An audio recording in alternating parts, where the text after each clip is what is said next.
Velkommen til den her video, hvor du nok er landet, fordi at du har downloadet min gratis e-bog, hvor jeg fortæller en masse om, hvordan du selv kan booste din fertilitet. I den her video her, der vil jeg bare lige kort vise dig, hvordan du kan arbejde på dine egne fødder, fordi det er super dejligt at få zoneterapi, men man kan faktisk også godt arbejde på sig selv. Så jeg vil lige kort vise de punkter, som jeg skriver om og har medtaget i den her e-bog. Og de første punkter, som vi lige skal arbejde med, det er jo der, hvor man kan styrke sin hormonbalance. Og det er jo super vigtigt, når man ønsker at blive gravid, at man har balance i sine hormoner. Så derfor så vil jeg lige starte med at vise de punkter, som du kan bruge til det. Og det første punkt, det er det, som hedder kvindepunktet, også kaldt mildt sex. Og det finder du simpelthen ved at lægge 4 af dine fingre over din ankelknog, og så er det simpelthen lige midt på knoglen her. Og du vil nok kunne mærke, at du er rigtig øm. Og det giver god mening, fordi det er et ret kraftigt punkt, hvor der løber 3 medianer igennem. De mødes her, de 3 medianer, for lever, for milt og for nyre, og inden for traditionel kinesisk medicin, så er det også bare nogle af de organer, som i høj grad er ansvarlige for din fertilitet. Punktet virker hormonregulerende og lindrer også menstruations- og underlivssmerter.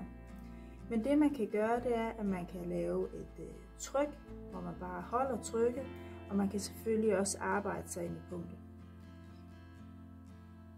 Og det gælder selvfølgelig på begge ben her. Det kan godt være sådan lidt en brændende fornemmelse, når man trykker, og derfor så kan du også roligt arbejde faktisk på alle de punkter, jeg viser, det er vigtigt at bruge flere gange om ugen. Du kan ikke gøre noget forkert. Det næste punkt er også rigtig vigtigt i forhold til at booste din fertilitet, og det er hypofysen. Hypofysen finder du her på din store tå, og det er sådan lidt op på stortåen og så ind mod anden tå her. Nogen vil kunne mærke en lille ærteformet knude herinde, men det er ikke nødvendigvis det du kan. Det kommer an på, hvor spændt man er, og det er også det, som jeg siger først i videoen her, at dine fødder sladrer lidt om dig. Så det er jo meget individuelt, hvor spændt man er på de her forskellige zoner. Men punktet finder du her, og det er selvfølgelig på begge fødder. Og grunden til, at hypofysen er så vigtig, det er simpelthen fordi, det er kroppens overordnede center for hormonproduktion. Så her vil du også styrke din hormonbalance. Og det sidste punkt, jeg lige vil vise i forhold til at styrke din hormonbalance, det er livmoderen. Og livmoderen er jo super vigtig, også i forhold til graviditet. Og her vil du også kunne mærke, den sidder hernede på hælen på den indvendige side af foden, og du kan bare starte med at trykke ned. Hvis du mærker, at den er meget spændt, jamen så er der en ubalance og en spænding. Og du vil også kunne mærke, at der kunne være lidt nubret. Den følelse, det egentlig sådan skal give dig, når din livmoder er i balance og ikke er spændt op, fordi det, der også er vigtigt, når du ønsker at blive gravid, det er, at du ikke har en spændt livmoder. Den skal jo kunne arbejde og skulle give sig, når der er et lille barn, der skal være derinde i takt med, at de vokser. Og den følelse, det egentlig skal give, når du trykker på din livmoder, det er ligesom når du trykker her mellem dine tommelfinger og pegefinger. Der er lidt dejligt blødt. Det giver i hvert fald sådan lidt en bouncende fornemmelse her, og det skulle man også gerne kunne give hernede. Så hvis du er hård og spændt, og det er lidt nubret, så er det altså vigtigt at arbejde på det her punkt, og som sagt, du kan ikke gøre noget forkert, så arbejde gerne på det hver dag. Og det er også alt afhængigt af, simpelthen, hvor ondt gør det, når du trykker. Jo mere ubalance, jo mere spændt kan du være i din livmoder.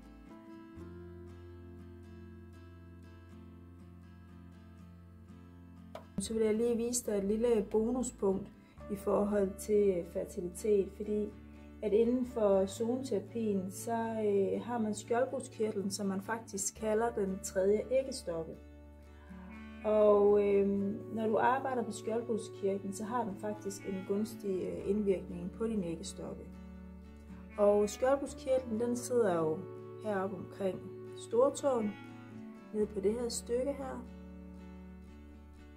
Og faktisk hele vejen ned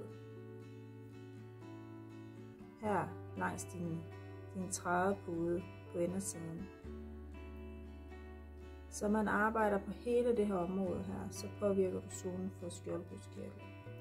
Og det gælder selvfølgelig også begge fødder.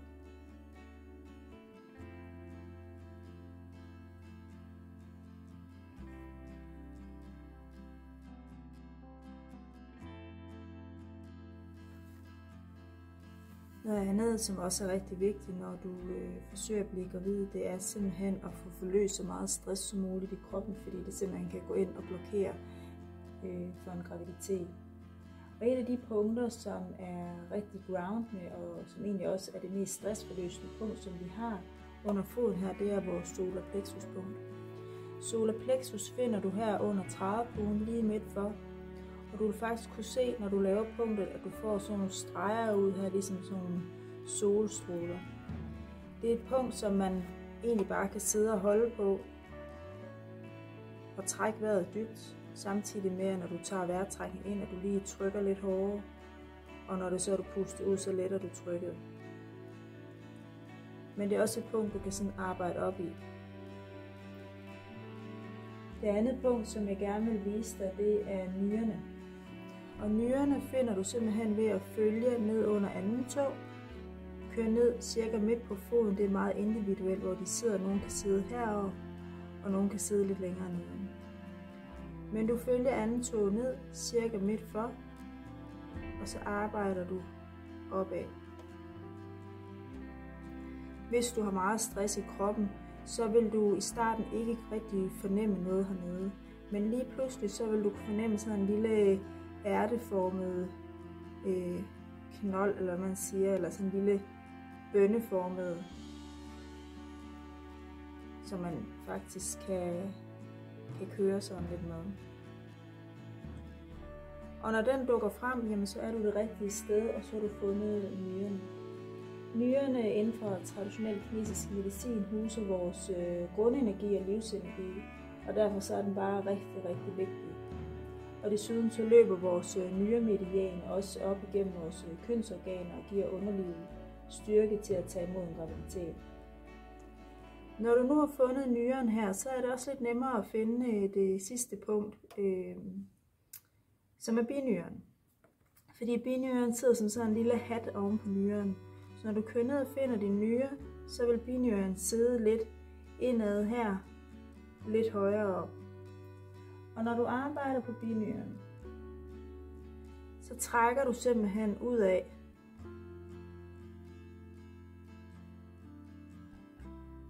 Og det er igen på begge fødder. Du finder nyren ned, en lille hat, og så arbejder du ud af. Sådan skråt ind mod slangen. Binyrerne er med til at regulere hormonerne kortisol, adrenalin og noradrenalin blandt andet. Og derfor så er det også rigtig godt at arbejde på den her zone for at afstresse kroppen. Så punktet det er også rigtig godt, hvis du lider af det, som man kalder binyretræthed. Desuden så påvirker du faktisk også dit rodchakra og styrker din grounding, når du arbejder på en binyre. Har du ikke mod på at kaste ud i at give dig selv zoneterapi, så kan du også altid opsøge en lokal zoneterapeut, som kan hjælpe dig. Og du er selvfølgelig også velkommen her hos mig i min klinik Gro Balance. Når jeg behandler, så vil jeg altid lige afslutte med solar plexus. Og det er simpelthen for lige at komme tilbage og få den her grounding. Så afslut altid med solar plexus. Og så er det selvfølgelig også altid vigtigt, at når det er, du har behandlet dig selv, at du lige passer lidt på dig selv, holder dig lidt i ro og får en masse vand at drikke. God fornøjelse. Jeg håber, at du får lyst til at give dig selv en masse dejlig zoneterapi.